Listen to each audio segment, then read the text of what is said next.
By Governor John Kasich of Ohio, a Republican. Governor Kasich, thank you again for joining us tonight. It's a very difficult and I think unsettling time for our country, given what happened over the weekend in Pittsburgh, not far from Columbus. And what do you think about the president's sort of rhetorical leadership at this moment? You know, I thought there was a chance that he would clean it up, and apparently he did for a very short period of time, but he's right back at it, Chris. And by the way, you know, I'm from Pittsburgh, and I was born and raised not far from where that all took place. I've never seen anything like this. You know, when I think back, and you and I can remember together, the presidents who have said, we've got to put this behind us, whether it was Reagan's beautiful talk with the loss of those astronauts, whether it was George Bush up on the truck after 9/11, whether we saw, you know, Bobby Kennedy, that great book you wrote, Bobby Kennedy in Indianapolis, trying to bring order and calm to people. Chris, this is what leaders do. And in some ways, I'm flabbergasted. I mean, it seems as though they want to try to win an election, or he wants to try to win an election by just creating enemies and sowing fear. And look, I've said earlier today, and I've been saying it for a week, it all has to stop. Both sides have to stop. But frankly, he's the president.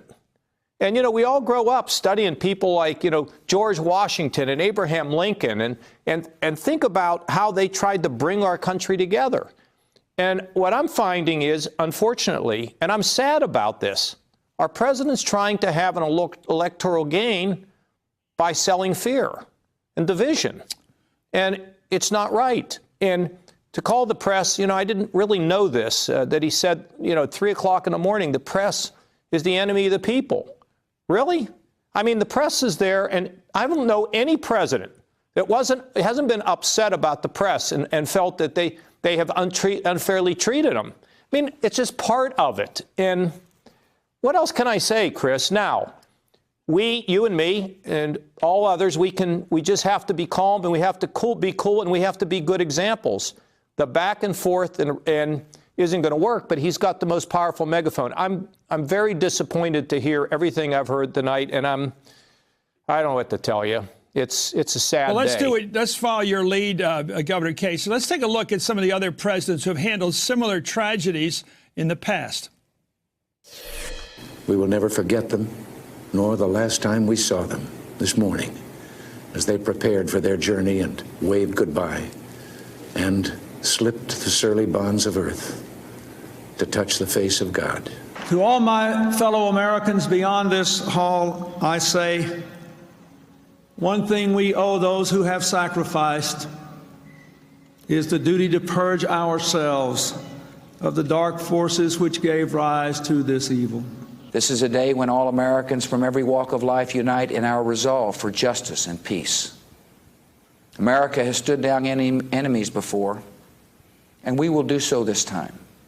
I can only hope it helps for you to know that you're not alone in your grief. That our world, too, has been torn apart. That all across this land of ours, we have wept with you. Governor, I have to tell you, because you and I have been through politics even at a much higher level, but I must say, when Ronald Reagan gave that speech at the loss of those astronauts, including Christy McAuliffe, the teacher, and all those kids that were all across the country were watching that day, watching a teacher die in that split second. And Speaker O'Neill I was standing next to him when he was watching. He's in tears.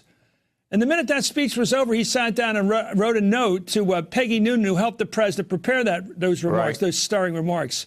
This country was much more united under those kind of leaders, just more united. It's a fact. You know, Chris, I think that, again, I don't like to have to say these things. I mean, I really don't. But, you know, the Lord expects more from us, doesn't he?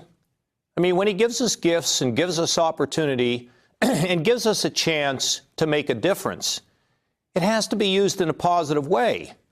And, you know, what I found on the campaign trail, and everybody, not everybody, but many people in this country are down on their luck.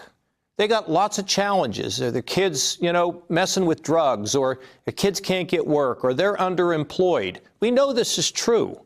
But what we need to do is we need to tell them there are better days ahead. I see your problem. Let's get it fixed. Politics is not this old, as I've talked about so many times now, for weeks, the zero-sum game that I have to win and you have to lose. There has to be a space for everybody. And I would just encourage all of us, citizens, just regular old citizens, learn to tame your tongue a little bit. Be respectful to your neighbor. Remember, the Lord's watching. And someday he will ask us, what did we do with what we were given? And when I see this division, Chris, after this terrible, terrible, 11 people dead, and we hear enemy of the people, this is not the time, nor is it the place for this kind of rampant politics on anybody's behalf. And look, I've criticized Democrats who I think said, well, if they go low, we have to go lower. And I understand that. But when you have the biggest megaphone, you have responsibility. In my state, I have the biggest megaphone. I have to have responsibility.